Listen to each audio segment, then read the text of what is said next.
Been myth, and it has gone so far to be as called a legend itself. The legend goes a man and woman are in love, and after the day of dinner and a movie, they decide to go to a secluded spot and have some special quiet time alone with each other. They drive to a spot near the woods at a lookout point, which overlooks the city below. This is called Lover's Lane. They turn the radio on to some soft listening music and begin to kiss, hug, and talk about their future together. As time goes by, an announcement comes on the radio telling of an escaped murderer that has a hook for a hand and that he has escaped. Man blows it off.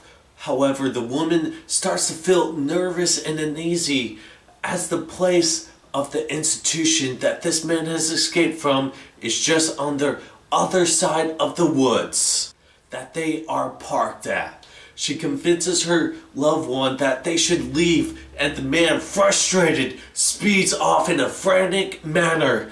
They arrive at the woman's home, and he gets out, opens her door to walk her to the front door. That is when he notices a bloody hook on the passenger side of the door. Ladies and gentlemen, welcome back to another exciting episode of the Supernatural Files, where we go into the deep dive of not just the supernatural realm itself, but all the stuff that makes up the supernatural, from the urban myths to the urban legends to everything that goes bump in the night in the supernatural realm. So dive into the whole supernatural realm as we go diving into this urban myth that wasn't really a myth. It was more of a story, but it was an urban myth that got made into an urban legend.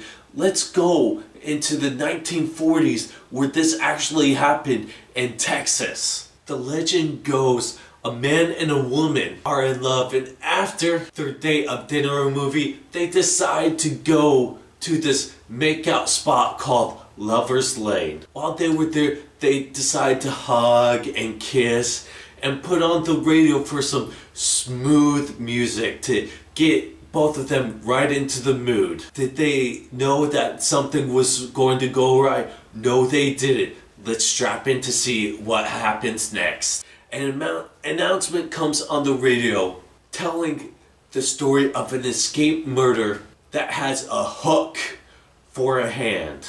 The man blows it off. However, the woman starts to feel uneasy as the place of the institution or insane asylum that this man has just escaped from is just on the other side of the woods from where their car is parked. She convinces her lover to take her home. The man, frustrated, speeds off in a frantic manner. They arrive at the woman's home, and as the guy gets out, he goes to open the door for the lady. But that is when he noticed something peculiar, something out of the ordinary that was dangling from the door. It was a bloody hook hand from the escaped prisoner of the insane asylum. But that is only one version of the hookman myth and legend. There are alternate versions you can find on the internet, just like you can find conspiracy theories, this, that, right, left, whatever. Let's get into what an alternate version of the hookman myth and legend is all about. In an alternate version, the couple drive through an unknown part of the country late at night and stop in the middle of the woods because either the man went to urinate or the car breaks down and the man leaves for help. While waiting for him to return, the woman turns on the radio and hears the report of an escaped mental patient. She is then disturbed many times by a thumping thump, thump, thump, thump on the roof of the car. She eventually exits the car and sees an escaped patient sitting on the roof, banging the the man's severed hand on it.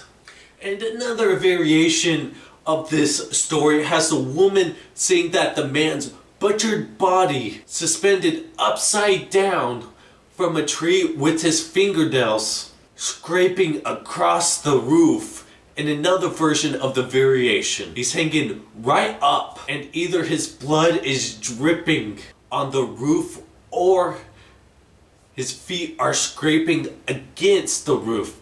In other versions, the man does not return to the car only to see his date brutally murdered with a hook embedded in her. Other tales have the woman leaving the car when her date doesn't come back, only to see the mutilated body either on the car's roof, nailed on a tree, or just a few stops away. As she starts to panic, she runs into the maniac and is also killed. Another variation of the story, the woman is discovered by police. While being escorted to safety, she is warned not to look behind her.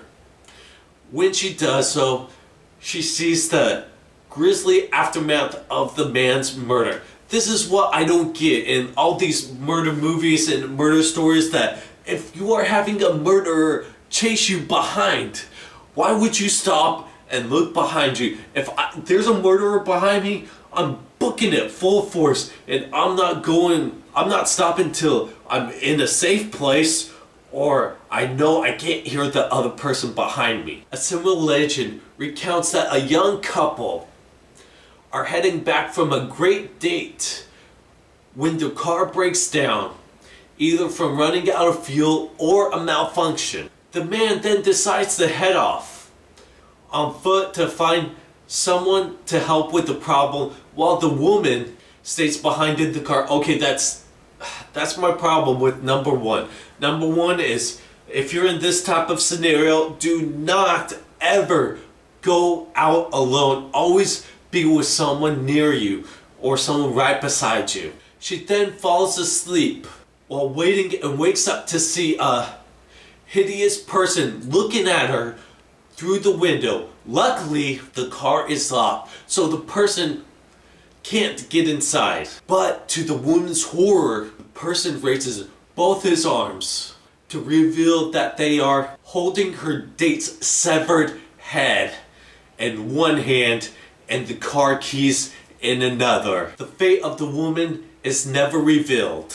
Let's get into the beginning origins of the hookman. The origins of the hookman are not entirely known, though according to folklorists and historians Jan Harold Brumvand, the story began to circulate sometime in the 1950s in the United States.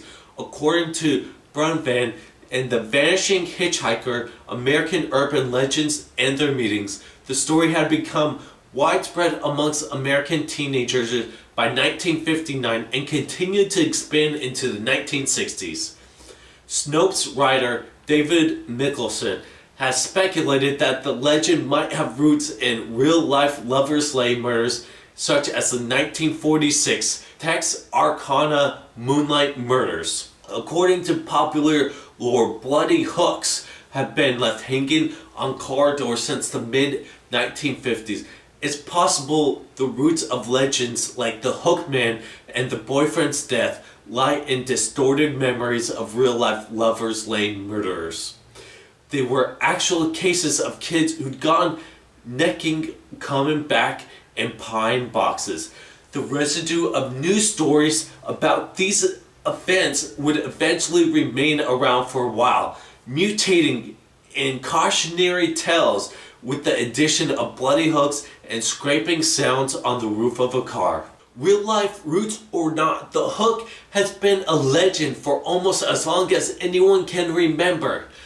The key is the legend is the boyfriend's frustrated response to the girl's demand to end the date abruptly and premature. Also, invariably, he is said to have gunned the engine and roared away. This behavior is essential to explain how the hook became ripped before the killer's arm. And to underscore the moral of the tale, the boyfriend's frustration stems from sexual denial. His girlfriend's insistence on getting home right away puts both the kibosh to any Randy thoughts he'd been hoping to turn into reality that night. And he's also pissed about it. The hook is a cautionary tale about teenage sexuality. Unspoken in the story is the realization that if the girl hadn't said no, hadn't insisted upon leaving right away, that the couple would have been killed. 2 close calls are averted that night. The fatal encounter with the killer and going all the way. Refusal to do one saves the pair from the other. Urban legends are often little morality plays designed to instill an important lesson about society morals. The Hook is clearly one such tale, and its message is clear. Teens shouldn't have sex, moreover, if it's up to the girl to apply the brakes. Although her boyfriend might be upset at the time, not long after he'll understand the wisdom of her refusal to thank her for it later, or at least so says the legend. Now let's get into the Hook and appearance in literature and media. One of the earliest appearances of the Hook in print was in a Dear Abby column dated November 8th, 1960. And it goes like this. Dear Abby, are interested in teenagers, you will print this story. I don't know whether if it's true or not, but it doesn't matter because it served its purpose for me. A fellow and his date pulled into their favorite lover's lane spot to listen to the radio and do a little necking. The music was interrupted, however, by an announcer who said there was an escaped convict in an area that had served some time for rape and robbery. He was described as having a hook instead of a hand. The couple became frightened and drove away. When the boy took the girl home, he went around opening the car door for her. Then he saw a hook on the door handle. I don't think I will ever park to make out as long as I live. I hope this story does the same for other kids. Now let's get into the moral meaning of what the Hook's urban legend and myth is all about. Every urban legend and myth has a backstory to it, or a moral of the meaning to it. This particular legend speaks to a couple of teenagers that decide to park in a secluded area for a romantic encounter. However, they were interrupted by fear of death and soon realized that their fears have almost come true. Morals of romance and unmarried couples have been in existence since time began. The Bible speaks on more than one occasion of the damnation that could occur by unmarried couples having sex. The tale is just another scary story that can bring fear to couples that wish to engage in sex while not married. Folklorists have interpreted the long history of this legend in many ways. Alan Dundee's Freudian interpretation explains the hook as a phallic symbol and its amputation is a symbolic castration. Others take a more literal approach by interpreting the story as a warning against parking, a dramatic example of the reason for parental concern for their children, an expression of fear of the handicapped, or a depiction of danger possible from an rampaging antisocial person. Swedish folklore Bengt A.F. Klintberg describes the story as an example of a conflict between representation of normal people who follow the rules of society and those who are not normal, who deviate and threaten the normal group. American folklorist Bill Ellis interpreted the maniac as the hook as a moral custodian who interprets the sexual experimentation of the young couple. He sees the hook, the man's handicap, as his own lack of sexuality. And the threat of the hook, man, is the normal sex drive of teenagers, but the abnormal drive of some adults to keep them apart. So I think the moral of the story is that if you are going to go get some private time with you and your loved one and you are not married, be aware that the hookman is out there and the hookman has a hook and he's just waiting for a suspecting couple to come by so he can just hang them by the trees, or he can cut the heads clean off and get the keys and torture the couple. The moral of the story is, if you are going to do that, just instead of going to a local forest or a local spot, go get a hotel room, because it's 9 out of 10 times safer than just being in the woods by yourself. Thank y'all for joining me for another episode of the Supernatural Files. If you like this video, be sure to hit the subscribe button down below. Hit the thumbs up and click the notification bell to always on. And leave a comment, whether you can comment on how bad this video was or how good it was, or stuff that we need to improve, stuff we don't need to improve. Leave it in the comment down below. Like always, I'll see you guys in the next one. See ya.